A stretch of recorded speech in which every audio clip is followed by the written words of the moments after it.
They told us getting old meant slowing down. But what if they were wrong? There's a quiet power in the way some people age, not with struggle, but with strength, not with fear, but with grace. If you're between 65 and 80, and you can still do a few key things with these things so simple that others might overlook them, then you, my friend, are more than just healthy. You're rare, you're resilient, and science says you just might be destined to live past 100. At Daily Elder Advice, we don't just talk about getting older. We honor it, we learn from it, we thrive through it together. So today, we're going to walk through 8 powerful signs that reveal whether you're not just aging, but aging with extraordinary potential. And I promise you some of these signs might surprise you, because they're not about luck, or genes, or fancy gym memberships. They're about how you live, how you move, how you think, and how you show up in your own life. So before we begin, take a moment to subscribe to this channel if you haven't yet. We're building a movement of wisdom here. Tap the notification bell so you never miss a story or insight that could change your life. And if you feel inspired as we go, please like this video, comment your thoughts, and share it with someone you care about. Now, let's begin our journey toward understanding why the little things can reveal everything. Chapter 1. The chair test: rising without hands. The test you've probably never thought about. Let me ask you a question. Can you rise from a seated position without using your hands? No armrest, no table to push off, just your legs, your balance, and your body.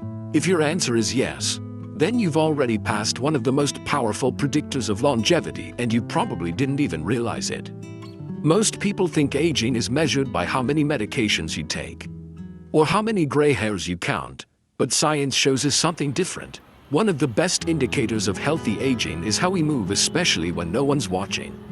And getting up from a chair without support is a small movement with big meaning. A study published in the European Journal of Preventive Cardiology found that the ability to get up and down from the floor or a seated position without support was directly associated with reduced mortality risk in people over 60. That's right. Just this one action could predict your survival. Why? Because it reflects several things: lower body strength, core stability, balance, and neuromuscular coordination. These are the very systems that protect you from falls, help you stay independent, and keep your body responsive well into your 80s and beyond. A story. Harold's awakening at 77. Harold Thompson was 77 when it hit him. He had been sitting in his recliner, sipping tea while watching his favorite mystery series.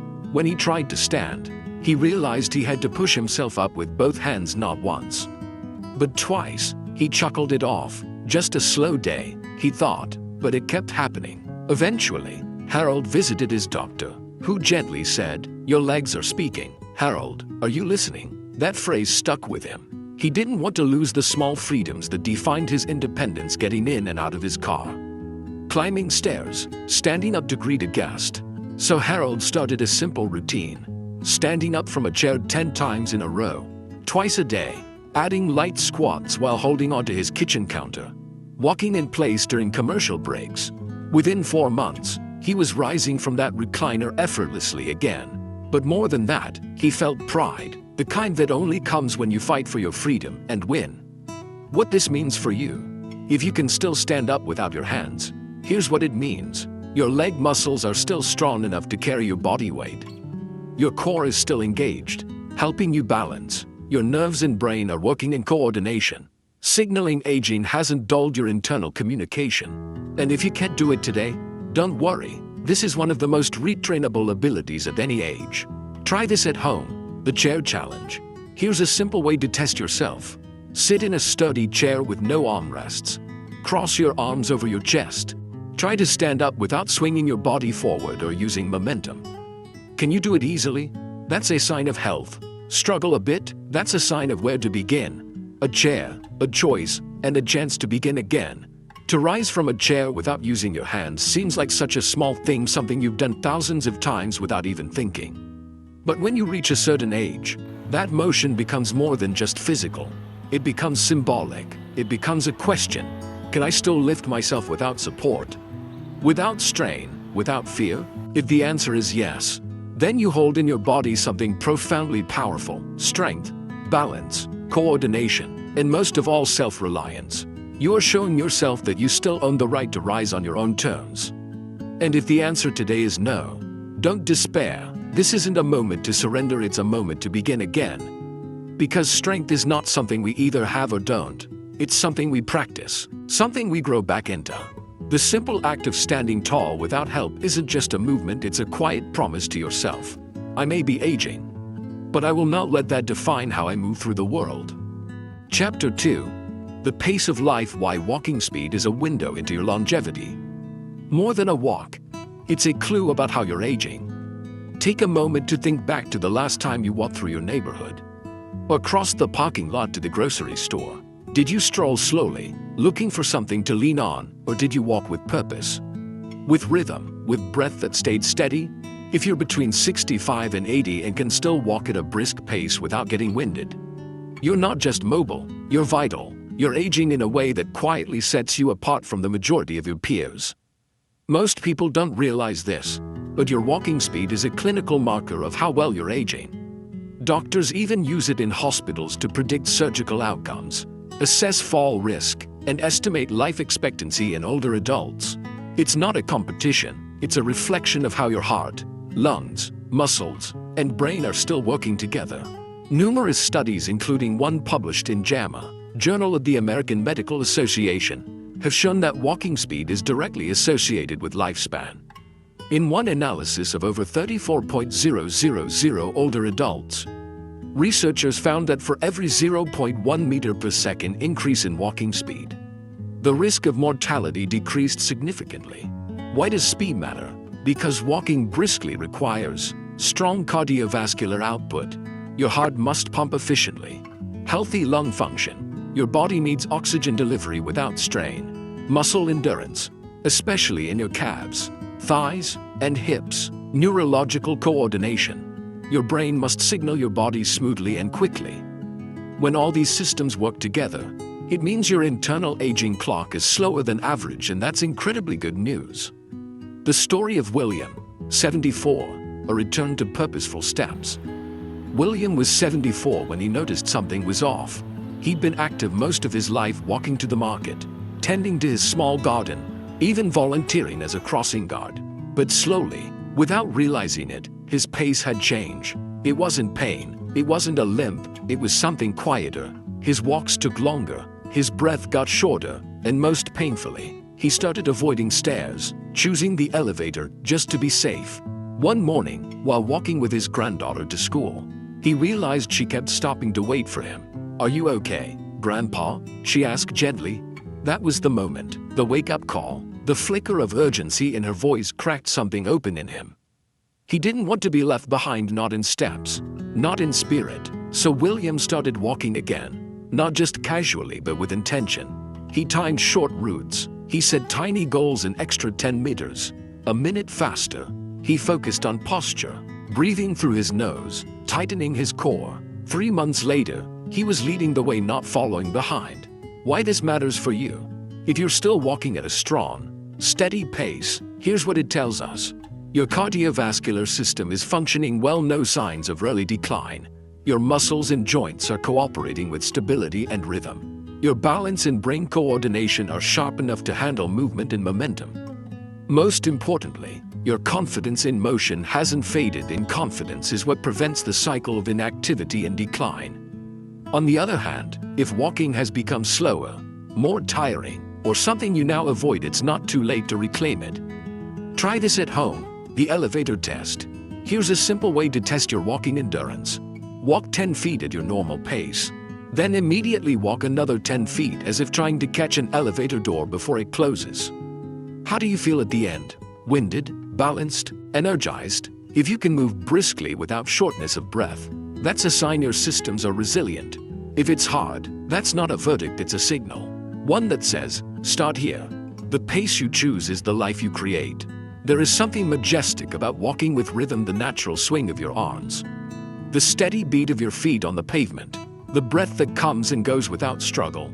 It tells the world that you are still in motion, still participating, still moving forward. Walking briskly isn't just about cardiovascular health. It's about purpose. It's about your ability to show up for the simple things, for your morning walk, for a conversation with a neighbor, for the grocery store around the block without hesitation, without fatigue, without fear.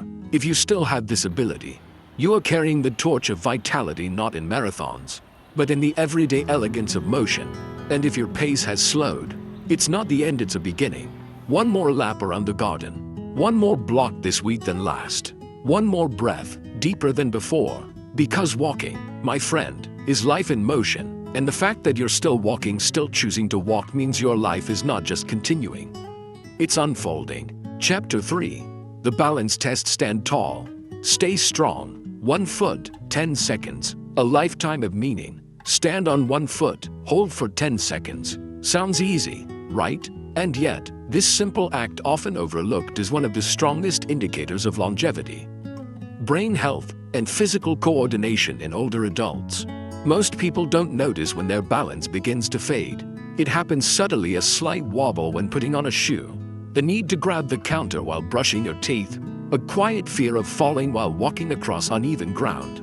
But here's the truth: balance is more than posture, it's protection. It's your body's way of telling the world, I can still trust myself.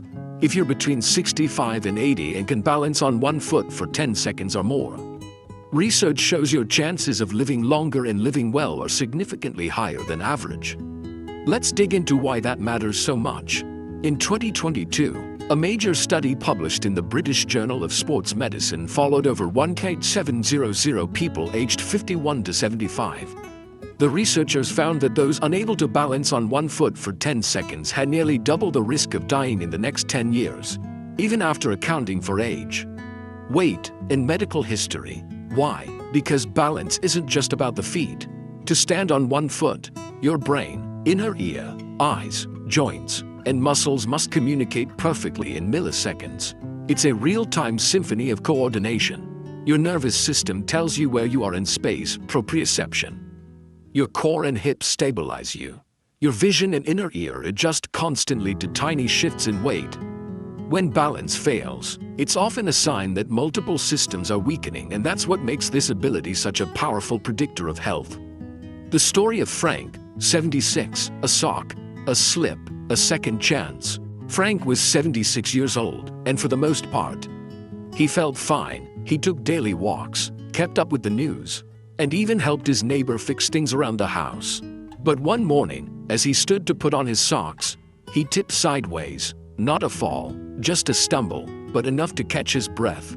He brushed it off until it happened again the next week. And the next. Frank decided to test his balance intentionally, standing on 1 foot for 10 seconds. He barely made it to 4. His legs trembled, his arms flailed slightly, his confidence cracked. That was his turning point. With the help of a local physiotherapist, Frank began a daily routine, heel to toe walking across his hallway, side leg lifts while holding the kitchen counter, standing on 1 foot while brushing his teeth. Within a month, he was back to 10 seconds. But more importantly, he stopped fearing the floor. His confidence returned, and with it, his freedom. What this means for you: if you can still balance on 1 foot, your brain-body connection is sharp. Your muscles and nerves are responsive. Your core strength is supporting your spine and hips. And you're at lower risk of falling, which is one of the biggest threats to independence after 65. But if balancing feels hard today, you're not doomed. You're just being invited to rebuild what time has gently taken. And the good news is, balance improves faster than most other abilities. All it takes is consistency and the willingness to be a beginner again. Try this at home. The balance test. Here's a safe way to test yourself. Stand near a counter or wall in case you need support. Lift 1 foot slightly off the ground. Hold the position for as long as you can, up to 10 seconds. Try both sides. If you can hold it easily, that's incredible. If not, let this be your starting point. 1 second today becomes 5 tomorrow. 10 the next. Bonus tip: do this while brushing your teeth. It turns hygiene into health training. Stand still to stay strong. Balance isn't glamorous. It won't earn you applause, but it will earn you freedom. To stand still, without wobble, without grabbing something for support, that's a victory not just of the body, but of the brain, of all the systems working together quietly, harmoniously, powerfully. When you can balance on 1 foot, you're showing that your nervous system, your inner ear, your muscles, and your mind are still in conversation, still cooperating, still protecting you, you are telling the world that you trust your own body, that you can be still and steady in a world that feels increasingly uncertain. And if you wobble, if you can't hold it just yet, that is not failure. That is your next chapter. Every second you try, you build new pathways. Every time you lift your foot, you lift your courage. Every time you stand tall, even briefly, you are saying to time itself, I'm not done being strong yet. Chapter 4. The rise from the floor, a movement that defines independence. The movement most people avoid until they can't. Let me ask you something most people never want to admit out loud. When was the last time you got down on the floor and felt confident that you could get back up without help? For many older adults, the floor becomes a symbol of fear, not because they fall often, but because they stop trusting their body to recover. And yet, the ability to lower yourself to the ground and rise back up unaided may be one of the single most powerful indicators of healthy aging. It represents so much more than flexibility or strength. It means you still own your movements. You still move with control, not panic. You still have the coordination and mobility to recover from the unexpected. And in life, recovery is everything. What science tells us about the floor to stand test? In a well-known study published in the European Journal of Preventive Cardiology, researchers followed more than 2,000 participants aged 51 to 80 over several years. They found that people who could sit down and stand up from the floor without using hands or support had significantly lower mortality rates over time. It's called the Sitting Rising Test, SRT, and it doesn't just assess muscle power, it assesses total body coordination, flexibility in the hips, knees, and ankles, core and leg strength, balance and spatial awareness, and perhaps most importantly, confidence in motion. Each point lost in the test correlated with increased risk of premature death, not to scare you, but to show how profoundly important this one simple skill is. The story of Joseph, 78, a grandson, a game, a moment of truth. Joseph was a proud grandfather, the kind who loved playing games on the living room floor with his grandkids. But at 78, he noticed something had changed. When his 5-year-old grandson brought over a puzzle and plopped down on the rug, Joseph hesitated. He wanted to join, but his mind whispered, "What if I can't get back up?" He'd never said those words before, never even thought them, so he sat on the couch and watched instead. That night, Joseph felt something he hadn't felt in years, disconnected. It wasn't about the puzzle, it was about the freedom he used to have and how quietly it had slipped away. The next morning, he made a decision. I will learn back my floor. With the help of a gentle yoga instructor, Joseph began practicing, squatting against a wall, gentle kneeling on a cushion, controlled push-ups from his knees, transitioning from floor to stand using only one hand, then none. It took 6 weeks, but on a rainy Thursday afternoon, Joseph sat on the floor beside his grandson again, not because he had to, but because he could. What this means for you: if you can still sit down and rise from the floor without support, your mobility and flexibility are remarkably preserved. Your legs, arms, and core muscles are functioning as a team. You're less likely to be injured in a fall, and more likely to recover quickly. You're also less reliant on others, which supports long-term independence. This skill may seem simple, but it's a powerful predictor of future hospitalizations, loss of autonomy, confidence in navigating the real-world stairs, sidewalks, curbs, and yes, even rugs and toys on the floor. Try this at home. The Controlled Descent Challenge. Try this. Find a safe, padded area near a couch or bed. Slowly lower yourself to the floor using your legs and hands as needed. Then, without rushing, try to stand up with as little assistance as possible. If you can do this even with slight strain, that's a great sign. If you struggle or feel unstable, that's your signal to begin gently restoring mobility. Don't let frustration win. Let repetition become your healer. Reclaim the ground beneath you. There is a special kind of dignity in being able to lower yourself to the floor and rise again, not because someone is watching, but because you still can. This motion, so ordinary in youth, becomes sacred in later years. It means your joints still move with harmony. Your muscles still respond to command. Your spirit still embraces movement. It means that when something falls, You don't panic, you act, you bend, you lift, you return. And perhaps more importantly, it means you can still play with a child on the rug. You can still kneel to pray. You can still rest on the floor of your own home, not as a prisoner to your body, but as its quiet master. If you've avoided the floor for fear you won't rise again, know that you can rebuild this. Slowly, with trust, with breath, with grace, because the floor isn't your enemy. It's a reminder that you came from the earth and you still belong fully dead. Chapter 5. The grocery bag tests strength you don't see, but you feel. It's just a bag, or is it? Carrying a full bag of groceries may seem like the most mundane task in the world. But let's pause for a moment. What does it actually take to lift, hold, and carry that bag? You need grip strength to hold the handles, shoulder stability to keep it lifted, core strength to stay balanced, endurance in your legs and back to keep moving. That's not just a bag. That's a functional strength assessment, a daily life test hiding in plain sight. And if you're between 65 and 80 and can still carry a full grocery bag with ease, you're not just holding groceries, you're holding onto your independence. What science says about strength and longevity? Studies have shown that grip strength is one of the most accurate predictors of longevity, even more so than blood pressure in some cases. Why? Because grip strength is a proxy for overall muscle mass, nerve integrity, and functional capacity. In a 2015 meta-analysis of over 2 million individuals, researchers found that people with stronger grip strength had a 16% lower risk of death from any cause. Why does this matter? Because when muscles weaken, we slow down. When we slow down, we move less. When we move less, we lose even more strength and the cycle deepens. Carrying groceries is more than a chore. It's an early warning system, or a reassuring sign. The story of Richard, 75, a bag too heavy, a realization too important. Richard had always been the helper type. Strong hands, wide shoulders, always the one to carry the big cooler during family picnics. But one afternoon, after a routine grocery run, something small but deeply unsettling happened. He picked up the 2 bags from his car.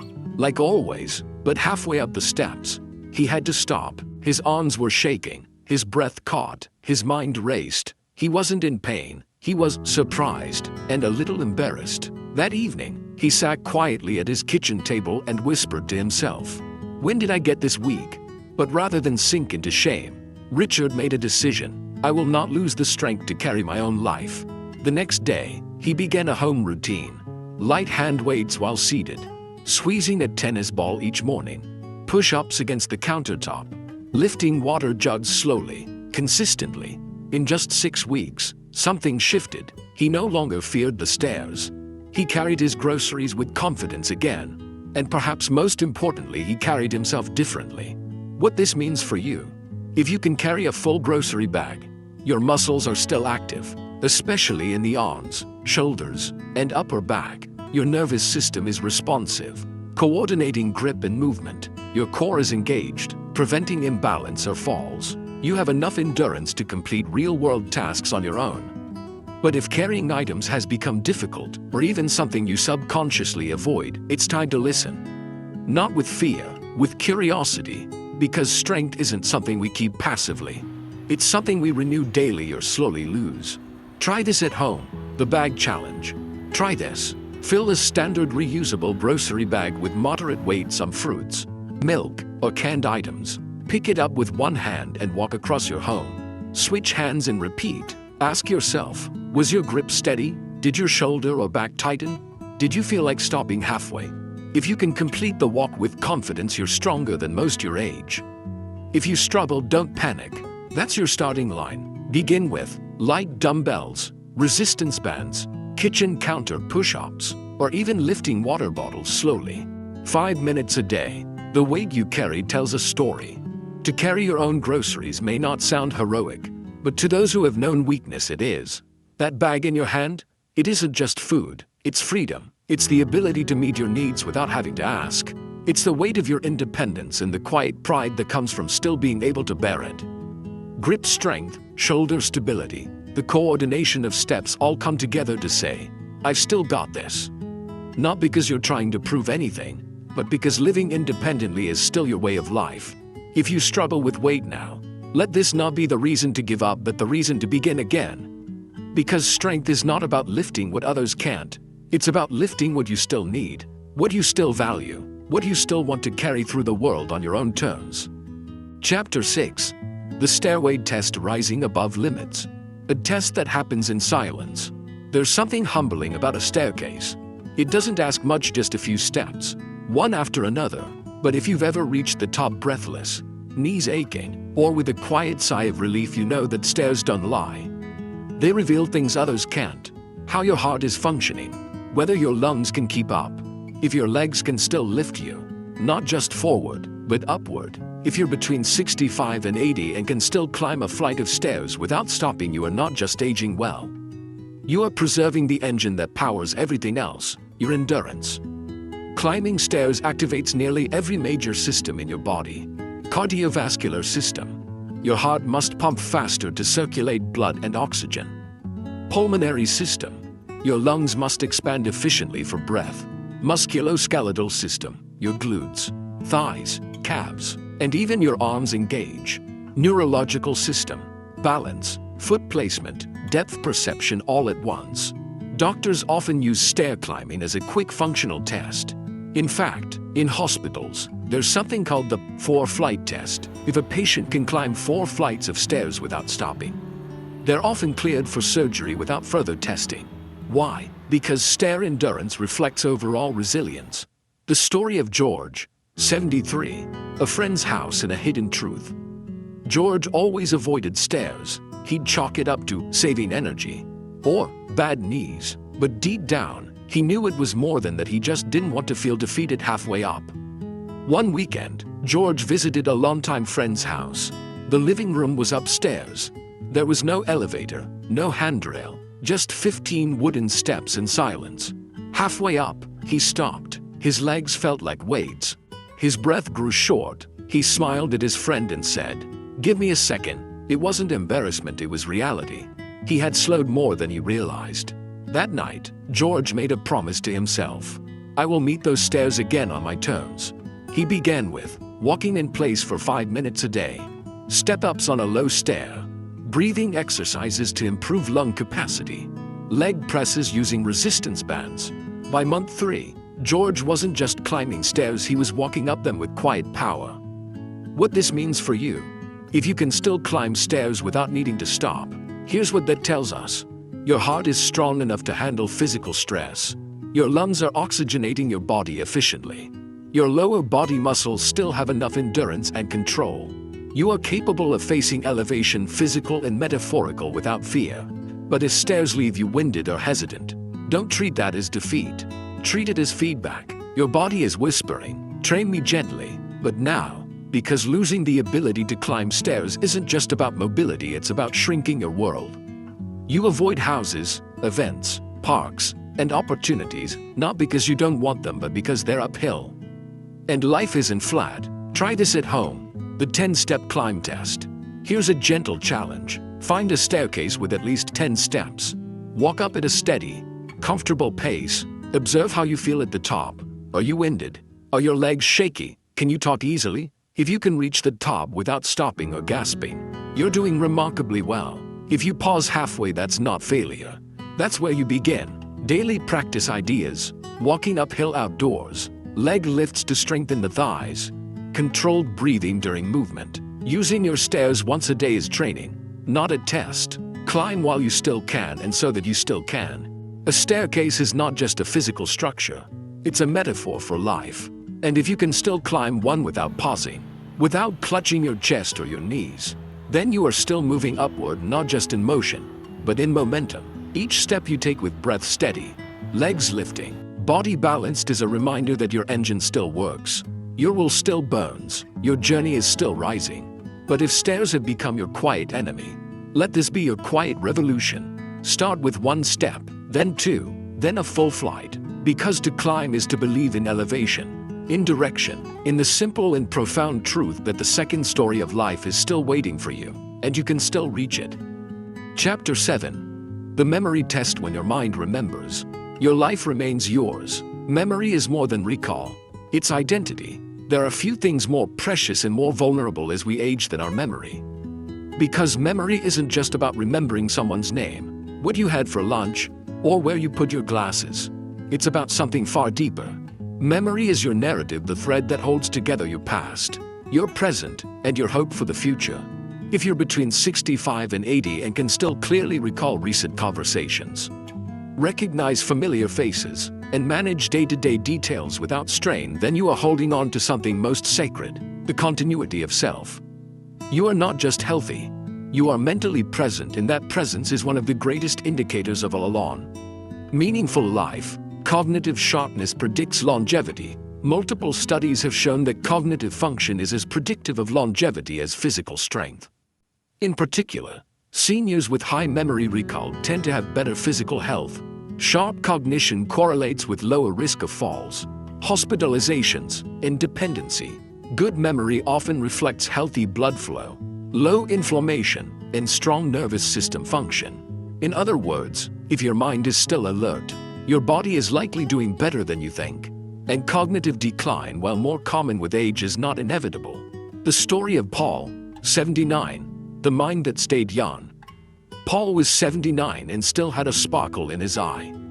He didn't run marathons, he didn't go to the gym, but he had mental stamina, the kind that made people stop and listen when he spoke. He could recall stories from 40 years ago and tie them to what was on the news last night. He remembered birthdays, movie quotes, the names of his high school classmates, and his Wi-Fi password. His secret, daily rituals. He read every morning newspapers, poetry, anything that made him think. He played chess with his neighbor every Friday. He learned one new word each week. He called his daughter every night and listened deeply. Paul's doctor once told him, "You don't just have a good memory, you have a practiced one." And that's what made the difference. What this means for you: if your memory is still strong, especially short-term memory, it means your neurons are firing and your synapses are staying connected. Your blood flow to the brain is healthy. Your mental engagement is keeping inflammation low. You're still able to make decisions, connect with others, and protect your independence. But if you've noticed small slips, not knowing what day it is, forgetting names more often, struggling to follow conversations, that's a sign to act, not to panic, to respond. Because brain resilience can be rebuilt. Try this at home, the conversation reflection exercise. Try this simple test. Tonight before bed, write down 5 things you remember from today's conversations who you spoke with. What they said, how it made you feel. Tomorrow morning, try to recall them before looking. If you can recall at least 3 out of 5, great job. If not, don't worry, it just means your brain needs more active engagement. Try reading 10 minutes a day, learning one new skill or recipe a week, engaging in real-time conversations instead of passive screen time, listening to music and trying to remember lyrics. The mind that remembers still belongs. Memory is not just a skill, it is the sacred thread that holds together who we are. To remember is to remain connected not only to others, but to yourself, your joys, your wisdom, your truth. When you still recall recent events, when you remember the name of a neighbor, when you retell a story with detail and laughter, you are not just showing cognitive ability. You are preserving your soul. If you're forgetting things more often, let that be your signal, not your sentence. The brain, like the body, responds to care, and you deserve to remember, to hold on, to keep your legacy alive not just in others, but in yourself. So read, speak, challenge your mind, and always keep reaching for what you want to remember, because what you remember becomes what you live. Chapter 8. The morning test. Waking up rested. Waking up alive. The first signal your body sends every morning. Before you speak, before you stretch, before you even open your eyes, your body is already speaking. It's saying, "I'm rested," or "I'm depleted," "I'm ready," or "I need help." Waking up feeling refreshed, energized, and mentally clear is one of the most underappreciated signs of longevity. Because sleep is not just a pause, it's a deep repair process. A sacred time when your body performs behind-the-scenes maintenance. Your cells regenerate, your immune system strengthens, your brain detoxifies and organizes memory, your hormones rebalance. So if you're between 65 and 80 and still wake up most mornings feeling clear-headed and physically steady, you are in better shape than most. You're not just aging well, you're recovering well. In a comprehensive study published in Sleep Health Journal, researchers found that older adults who maintained consistent sleep routines and woke up feeling rested had lower rates of cardiovascular disease, better cognitive performance, lower levels of inflammation and stress hormones, higher levels of emotional regulation and resilience. Another fascinating finding: people who feel well rested tend to move more, eat better, and engage more socially, creating a positive cycle that supports healthy aging. On the other hand, poor sleep, especially chronic sleep fragmentation or waking up unrefreshed, is strongly linked to increased risk of dementia, higher levels of depression, greater chances of falls and functional decline. In short, how you sleep is how you live. The story of Roger, 74, from exhausted to energized. Roger had always considered himself a good sleeper until he retired. Without a daily routine, his sleep became irregular. He stayed up late watching television, snacked at midnight, and often woke up 2 or 3 times a night. Soon, he started waking up tired, not just physically, but emotionally drained. He stopped going on morning walks. He lost interest in his book club. Even his appetite faded. One day, while visiting his doctor for a routine checkup, Roger casually mentioned, "I just don't feel like myself anymore." His doctor asked one question: "How are you sleeping?" That question led Roger on a personal investigation and then a transformation. He created a fixed sleep schedule. He stopped screen time after 9 p.m. He added herbal tea and light stretching before bed.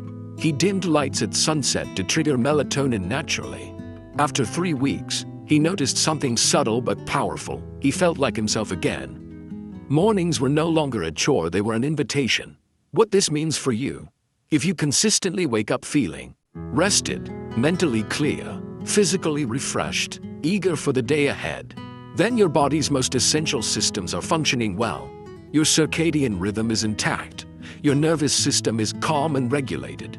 Your hormones are balanced. Your immune system is being properly restored overnight. But if mornings feel foggy, sluggish, or frustrating, it may be time to reflect on your bedtime routine, your sleep environment, noise, light, temperature, your pre-sleep habits, meals, screens, stress. Sleep can be repaired just like muscle, memory, and movement. Try this at home, the morning self-check. Tomorrow morning, ask yourself, did I wake up naturally or did I need an alarm? Do I feel clear-headed or mentally cloudy? Am I ready to move or still dragging?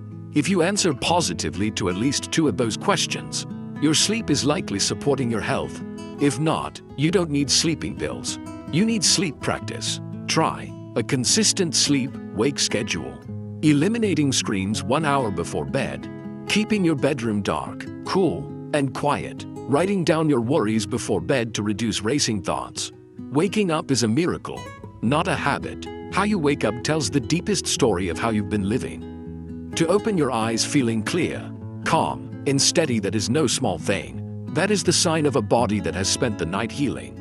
Restoring, breathing in rhythm. That is the miracle of rest, not just sleep, but recovery. If you wake feeling alert, that means your systems are still working in harmony.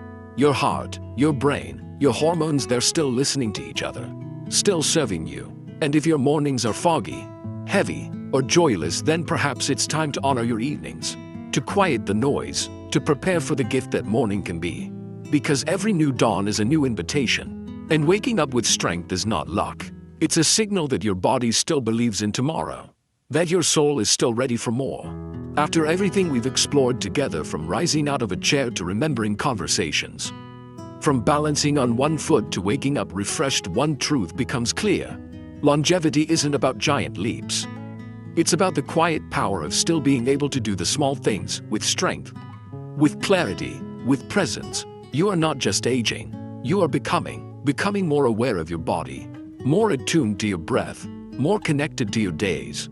And if you're still able to do even a few of the things we've talked about today, then let me say this with deep respect: you are rare, you are resilient, and you are deeply, gloriously alive. These aren't just signs of good health, they're signs of a life still in motion, a life still reaching, still discovering, still refusing to shrink in the face of time. Your ability to walk with purpose, to carry a bag of groceries, To climb stairs without fear, these are the ways your body whispers.